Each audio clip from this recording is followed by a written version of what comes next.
produknya. Kemudian ada label dan kemasan, ya berarti berisi terkait informasi produk yang lengkap ya, dan juga sesuai dengan peraturan undang-undang.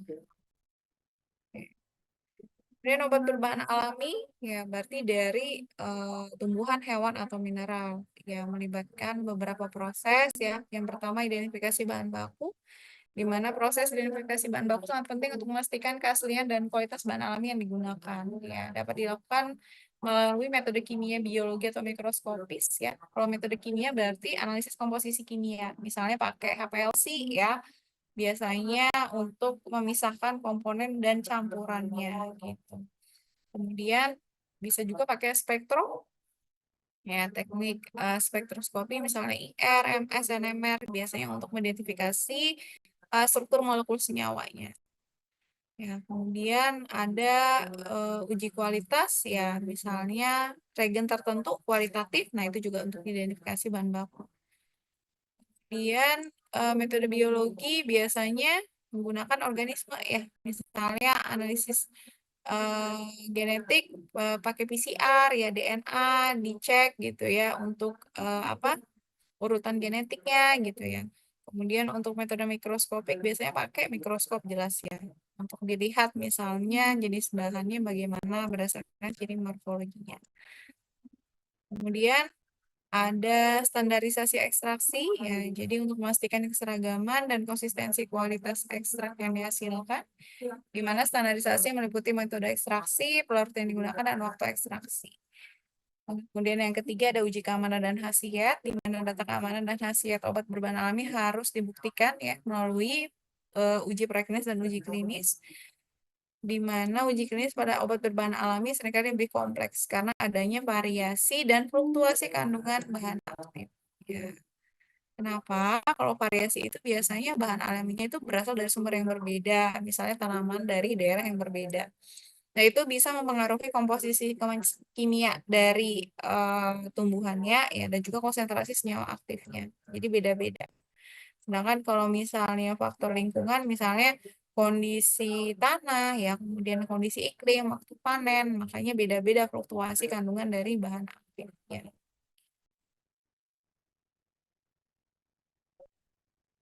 Oke. Kemudian untuk makanan ya, jadi ada 3 hal yang harus diperhatikan. Yang pertama komposisi ya, di mana komposisi makanan harus memenuhi standar gizi yang ditetapkan dan tidak mengandung bahan berbahaya. Nah, di sini persyaratan komposisi dapat meliputi kandungan nutrisi, vitamin, mineral, dan juga bahan-bahan pangan. Kemudian ada proses produksi, di mana proses produksi makanan harus memenuhi standar hygiene ya. Kemudian sanitasi yang ketat untuk mencegah kontaminasi dan juga menjaga kualitas produk. Nah, di sini proses produksi juga harus terdokumentasi dengan baik. Kemudian ada label produk, jadi label produk makanan harus memuat informasi yang lengkap, ya misalnya nama produknya, komposisinya, kandungan nutrisinya, tanggal kadaluarsa, cara penyimpanannya, dan juga harus sesuai dengan peraturan undang-undang. Kemudian kosmetik ya. Nah, yang harus diperhatikan yang pertama data keamanan kosmetik, ada data uji toksisitas ya, sama tadi seperti obat, hasil uji keamanan produk jadi ya. Kemudian di mana data keamanan bertujuan untuk memastikan bahwa produk aman untuk digunakan pada kulit, rambut, dan kemudian untuk data manfaat ya, berarti data manfaat meliputi hasil uji klinis ya, berarti tadi dilakukan tes pada sekelompok manusia ya. Jadi misalnya ada parameter spesifiknya, kelembapan kulit misalnya, kemudian bisa juga elastisitas atau pengurangan kerutan ya. Jadi tergantung ya klaimnya seperti apa di kosmetik ini. Kemudian data khasiat itu harus didukung oleh bukti ilmiah yang kuat. Nah, kemudian yang ketiga ada data mutu. Nah, dalam data mutu kosmetik itu meliputi data proses produksi ya, di mana berarti semua proses pembuatan produk dicantumkan, metodenya, parameternya, hasil akhirnya seperti apa gitu. Kemudian ada pengendalian mutu, berarti memastikan supaya produk yang dihasilkan memenuhi dengan standar. Jadi ada inspeksi misalnya, ada pengujian, ada analisis produk ya gitu. Analisis resiko berarti tindakan pencegahan ya. Jadi dari awal diidentifikasi dulu, dievaluasi, baru dikendalikan resikonya kira-kira apa yang mempengaruhi mutu dari produknya. Nah, di sini data mutu bertujuan untuk memastikan bahwa produk yang dihasilkan memiliki kualitas yang terjamin dan juga konsisten. Ya, kemudian ada alat kesehatan yang ini alkes biasanya digunakan untuk mencegah, mendiagnosis, mengobati, dan memulihkan kesehatan ya. Persyaratan registrasi alkes itu beda-beda ya, tergantung klasifikasinya. Adapun beberapa klasifikasi ya, dia ada alkes 1, alkes 2A, 2B, dan juga alkes kelas 3. Ini untuk definisi dan karakteristik alkes kelas 1. Jadi resiko rendah ya terhadap kesehatan pengguna. Ya, di sini karakteristiknya alat kesehatan sederhana ya. Jadi dia tidak melibatkan sistem kompleks atau bahan yang berisiko tinggi. Jadi dia nggak perlu teknologi yang canggih untuk membuat alkes kelas 1. Nah, contohnya ada perban, termometer, ya alat bantu pendengaran sederhana, dan juga alat penyaga sederhana. Kemudian ada registrasinya, ya di permohonan registrasi ya ke BPOM, dilengkapi formulirnya, dokumennya akan diverifikasi oleh BPOM, baru dilakukan penilaian ya apakah sudah sesuai dengan persyaratannya, kemudian ada pengesahannya, jadi ada sertifikat untuk registrasi. Bisa dikeluarkan tuh nomor registrasinya. Dan ada kelas 2A, ya kelas 2A berarti resiko sedang ya terhadap kesehatan pengguna, di mana di sini alkes kelas 2A tingkat kompleksnya lebih tinggi dibanding kelas 1, tapi tetap lebih aman dan efektif ya. Contohnya ada monitor tekanan darah, alat bantu dengar, nebulizer, dan juga alat kontrasepsi non hormonal. Nah, ini prosesnya jadi ada permohonan registrasi diajukan, kemudian diverifikasi dokumennya, kemudian ada penilaian teknis ya, jadi melakukan penilaian ya terhadap evaluasi desainnya seperti apa, bahannya dan proses pembuatannya seperti apa. Klinis, jadi ada data evaluasi klinis alkes ya, terutama misalnya ada potensi resiko, ya beda ya tadi kalau kelas 1 itu nggak perlu. Kemudian ada pengesahan, dikeluarkan, udah sesuai sertifikat registrasinya. Ya, ada 2B, jadi resikonya tinggi ya, kemudian kompleks juga dan fungsi yang lebih tinggi. Misalnya di sini ada alat bedah ya, alat pacu jantung, alat cuci darah, dan alat pencitraan medis. Dan alat pencitraan medis nih contohnya ada USG, ya kemudian ada X-ray, nah ini contohnya CT scan, MRI, jadi untuk menghasilkan gambar bagian dalam tubuh manusia. Persyaratannya apa? Harus dokumen teknis yang lengkap, ya, termasuk desain bahannya, proses produksinya seperti apa, hasil uji klinisnya bagaimana, ya. Baru pengesahan sistem manajemen mutu, ya, harus memiliki sistem manajemen mutu yang terakreditasi dan telah divalidasi oleh BPOM. Kemudian uji klinis yang memadai, ya, ada uji klinis untuk membuktikan keamanan dan juga efektivitas alkes kelas 2B. Kemudian dipantau pasca pemasaran. Jadi untuk melacak efek samping ya dan risiko yang mungkin terjadi. Jadi nggak cuma pada saat evaluasi sebelum, tapi juga pos atau pasca pemasaran juga harus dipantau. Kelas 3 yang sangat tinggi ya, jadi lebih kompleks, teknologinya juga canggih ya. Contohnya di sini ada alat jantung paru, ada organ buatan, dan juga alat bedah. Ya, jadi lebih kompleks dibandingkan kelas sebelumnya. Oke. Persyaratannya lebih kompleks juga, jadi ada dokumen teknis sama kayak tadi ya. Jadi ada dokumen yang lengkap, ya rinci, termasuk desain, bahannya apa, proses pembuatannya gimana, dan juga hasil uji klinisnya.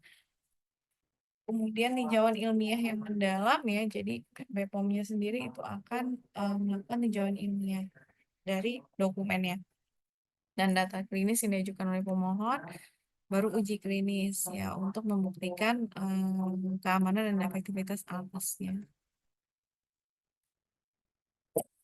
Bagaimana peran BPOM sendiri? Ya, BPOM berarti lembaga pemerintah yang mengawasi ya, mengatur peredaran ya obat, kosmetik, makanan, alkes gitu ya, terutama di Indonesia ya. Nah, di sini jadi perannya yang pertama evaluasi registrasi. Dievaluasi data keamanan, khasiat, dan mutu produk yang diajukan untuk registrasi. Kemudian dilakukan oleh tim ahli yang berpengalaman di bidang farmasi, makanan, kosmetik, dan alkes ya. Jadi nggak semua orang yang di BPOM itu lulusan farmasi ya, mungkin sebagian besar lulusan farmasi, tapi juga ada untuk pengujian lab biasanya ada lulusan gizi gitu ya, ada juga analis ya, macam-macam. Kemudian pengawasan peredaran, BPOM melakukan pengawasan terhadap peredaran produk, farmasi, dan kesehatan di pasaran, ya. Pengawasannya ada meliputi pemeriksaan produk yang beredar, kemudian penarikan juga kalau misalnya tidak memenuhi standar, dan juga penindakan terhadap pelanggaran peraturan. Kemudian yang ketiga ada sosialisasi dan edukasi ya. Jadi BPOM melakukan sosialisasi dan juga edukasi kepada masyarakat tentang pentingnya memilih produk farmasi dan kesehatan yang aman, berhasil dan bermutu. Nah, di sini dilakukan sosialisasi dan edukasi misalnya melalui media, ada website, ada juga bisa menggunakan medsos ya, dan juga bisa melalui kegiatan seminar. Ini kesimpulannya apa? Jadi registrasi produk farmasi dan kesehatan itu merupakan proses yang penting untuk memastikan keamanan ya, khasiat mutu produk yang berada di pasaran. Di mana proses registrasi dilakukan secara ketat untuk melindungi masyarakat dari produk yang tidak aman atau tidak berkhasiat ya. Di sini peran BPOM ya untuk menjaga seluruhnya. Nah, apa yang harus diperhatikan? Yang pertama pentingnya kesadaran masyarakat ya. Jadi harus memilih produk farmasi dan kesehatan yang terdaftar di BPOM. Jadi harus dibiasakan untuk membaca label produk, diperiksa tanggal kadaluarsanya. Kemudian dipilih produk yang berasal dari produsen yang terpercaya. Kemudian untuk pengembangan inovasi ya berarti harus terus mengembangkan produk yang lebih aman, berkhasiat dan mudah diakses oleh masyarakat. Nah, kemudian ada kerjasama, misalnya kerjasama kolaborasi antara stakeholder, produsen, BPOM, dan lembaga penelitian. Ini penting ya untuk meningkatkan mutu dan akses produk farmasi dan kesehatan di Indonesia. Jadi kerjasamanya bisa dilakukan dalam berbagai bentuk, misalnya pengembangan program edukasi, ya, ada penelitian bersama mungkin, atau juga adanya pertukaran informasi. Lanjut ya, bagaimana dengan pemasaran ya? Jadi penting ya untuk edukasi dan promosi produk farmasi bagi masyarakat ya. Karena akan meningkatkan kesadaran masyarakat tentang bagaimana manfaat ya penggunaan produk farmasi yang tepat ya. Karena edukasi yang tepat, maka masyarakat juga akan dibantu untuk memahami cara menggunakan produk farmasi dengan aman bagaimana, efektif bagaimana ya. Kemudian juga meminimalisir efek samping. Nah, kalau promosi berarti memudahkan masyarakat untuk mengakses informasi terkait produk tersebut. Jadi masyarakat ini udah tahu nih mau pilih produk yang mana gitu. Sudah ada pengetahuan terkait produk tersebut gitu. Nah, yang pertama ya ini ya tujuannya untuk meningkatkan kesadaran masyarakat ya di mana edukasi dan promosi yang tepat sasaran akan membantu masyarakat memahami pentingnya penggunaan produk farmasi yang aman dan efektif. Kemudian yang kedua, meningkatkan akses informasi. Jadi adanya informasi yang akurat dan terpercaya tentang produk farmasi itu bisa membantu masyarakat membuat keputusan yang tepat tadi yang saya sebutkan.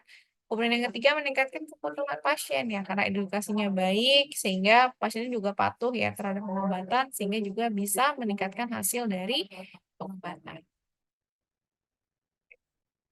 Tantangannya apa ya? Adanya kurangnya literasi kesehatan. Ya, jadi masyarakat itu kesulitan mungkin untuk memahami informasi tentang produk, terutama kalau misalnya bahasanya aneh ya. Kemudian misinformasi dan hoax ya. Jadi ada informasi yang tidak akurat ya, atau juga bisa menyesatkan misalnya bisa menyebar dengan cepat. Jadi masyarakat bingung ya. Jadi banyak ya informasi sekarang, apalagi kalau medsos itu cepat banget untuk berkembang. Jadi harus dipilih-pilih untuk informasi yang ada gitu. Kemudian stigma dan miskonsepsi. Jadi ada stigma negatif terhadap produk farmasi, misalnya obat psikiatri. Nah, dapat menghalangi masyarakat untuk mengakses perawatan yang mereka butuhkan. Ya, pengobatan mental ya, nah mental health ya. Padahal ya nggak masalah gitu ya. Tapi mungkin masyarakat awam itu adalah sesuatu hal yang tabu. Nah, ini perlunya edukasi ya ke masyarakat supaya tidak dianggap sesuatu yang buruk begitu. Nah, ini teknik efektifnya ya dalam sosialisasi produk farmasi berbasis bahan sintetik misalnya. Jadi ada edukasi dulu ya, edukasi terstruktur, mengadakan seminar misalnya, kemudian workshop, pelatihan ya untuk tenaga kesehatan dan masyarakat umum ya untuk meningkatkan pemahaman tentang produk farmasi berbasis bahan sintetik. Kemudian bisa juga melalui sosialisasi media massa ya. Jadi memanfaatkan media massa, misalnya TV ya, kemudian radio ya, kemudian juga apa media cetak ya. Biasanya untuk pesan edukatif tentang bagaimana sih produk farmasi terhadap masyarakat luas. Kemudian ada materi edukasi, jadi harus dibuat yang mudah dipahami ya, informatif, menarik, misalnya lewat pamflet, brosur, video untuk meningkatkan pengetahuan masyarakat. Kemudian ada kampanye kesehatan, jadi untuk meningkatkan kesadaran masyarakat tentang penyakit tertentu ya, dan peran produk farmasi dalam mengatasinya. Jadi masyarakat lebih sadar ya untuk meningkatkan kepatuhannya dalam kualitas hidupnya. Nah, produk farmasi berbasis bahan alam berarti seperti obat herbal ya, kemudian makanan, kosmetik itu biasanya lebih diminati masyarakat karena mikirnya kalau sintetik itu bahaya, kalau alam enggak, padahal nggak seperti itu ya. Jadi harus ada sosialisasi ya, supaya masyarakat itu paham gitu, bagaimana khasiat, keamanan, sama cara penggunaannya.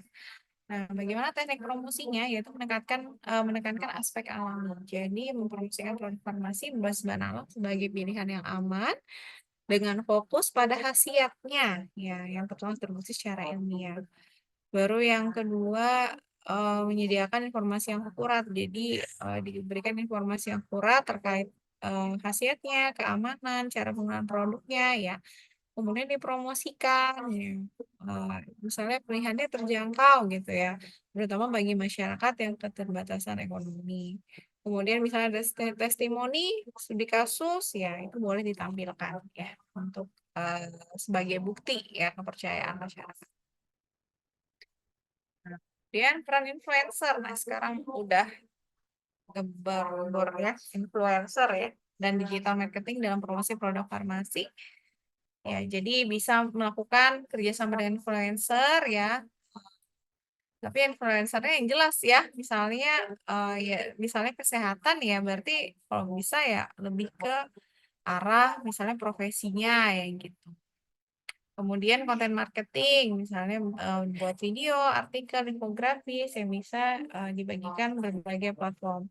Iklan digital bisa melalui Google Ads ya, Facebook Ads ya, ada target pasarnya dan juga bisa melakukan e-commerce ya, platform e-commerce banyak banget ya, kayak Tokopedia, Shopee dan sebagainya. Nah itu, jadi e-commerce memudahkan masyarakat juga untuk belanja gitu. Kemudian ada yang namanya pendekatan customer centric dalam pemasaran produk farmasi. Ini kunci suksesnya. Jadi yang pertama ada membangun hubungan yang kuat ya. Menjadi hubungan yang kuat dengan konsumen melalui komunikasi yang efektif. Ya. Jadi komunikasi, kemudian responsif terhadap kebutuhan mereka. Kita cari tahu apa yang dibutuhkan oleh mereka. Kita jalin komunikasinya gitu. Kemudian yang kedua meminta umpan balik ya. Di sini secara aktif minta umpan balik dari konsumen untuk mendapatkan wawasan tentang pengalamannya bagaimana. Tujuannya juga untuk meningkatkan kualitas produk dan layanan. Kemudian dengan cara membangun loyalitas, jadi memberikan nilai tambah dan manfaat bagi konsumen untuk membangun loyalitas jangka panjang. Jadi kalau misalnya konsumen percaya sama kita, juga produk farmasi juga akan sering dikonsumsi sehingga akan semakin gitu ya. Kemudian memberikan layanan pelanggan yang luar biasa, misalnya ramah gitu ya, dan juga meningkatkan kepuasan dari konsumennya. Oke. Selanjutnya menjaga kepatuhan regulasi dalam pemasaran produk farmasi. Ya, regulasi terkait iklan obat, ya itu nggak boleh menyesatkan. Klaimnya juga nggak boleh berlebihan. Label itu harus lengkap, ya, kemudian akurat, ya. Kemudian juga mudah dipahami oleh masyarakat. Promosi berarti tidak memberikan informasi yang menyesatkan, ya. Kemudian etika promosi juga tidak boleh melanggar norma etika, nggak boleh mengeksploitasi. Jadi kamu harus seperti ini ya, nggak boleh ya konsumennya dipaksa gitu. Jadi tetap harus menjaga kepatuhan regulasi dalam pemasarannya. Oke, bagaimana untuk membangun kepercayaan masyarakat terhadap produk farmasi ya? Pastinya harus transparansi dan kejujuran ya. Jadi memberikan informasi yang akurat ya, kemudian jujur, terkait produk farmasi termasuk manfaat, efek samping, dan risiko yang mungkin terjadi. Kemudian lihat kualitas produknya, jadi harus dijamin bahwa produk farmasi yang tinggi itu akan mengikuti standar keamanan dan juga efektivitas yang ketat. Etika dan tanggung jawab, jadi dijalankan bisnis dengan etika dan bertanggung jawab, dan juga prioritasnya adalah kesejahteraan masyarakat ya. Kemudian ada komunikasi yang efektif. Jadi ada komunikasi dengan masyarakat, misalnya untuk menjawab pertanyaan, mengatasi kekhawatiran, dan juga jadi ada hubungan yang kuat ya antara masyarakat dengan produsen. Ini ya, jadi kesimpulannya itu sosialisasi, edukasi, promosi, dan pemasaran produk farmasi itu merupakan upaya kompleks yang berkelanjutan dengan cara memahami tantangannya, tekniknya harus efektif, menjaga kepatuhan regulasi ya. Jadi diharapkan industri farmasi dapat memainkan peran penting dalam meningkatkan kesehatan masyarakat ya dan mewujudkan juga kesehatan yang lebih baik. Nah, apa saja hal yang bisa dilakukan yaitu tadi ada edukasi berkelanjutan, jadi meningkatkan literasi kesehatan masyarakat untuk menggunakan produk farmasi yang tepat ya. Kemudian kolaborasi multi pihak, kolaborasi antara industri, farmasi, ya, kemudian tenaga kesehatan, pemerintah untuk memperkuat program kesehatan dan mencapai tujuan bersama. Kemudian ada pemanfaatan teknologi, jadi ada teknologi digital ya untuk meningkatkan efektivitas program sosialisasi, edukasi, dan promosi produk farmasi ya. Kemudian juga ada pengembangan inovasi. Nah, di sini dikembangkan inovasi dalam produk ya, dan juga layanan farmasi untuk memenuhi kebutuhan kesehatan masyarakat yang terus berkembang. Nah, jadi ini ada beberapa hal ya terkait promosi ya, bagaimana pemasaran dalam produk farmasi. Oke, sekian dari saya. Dinita yang kedua.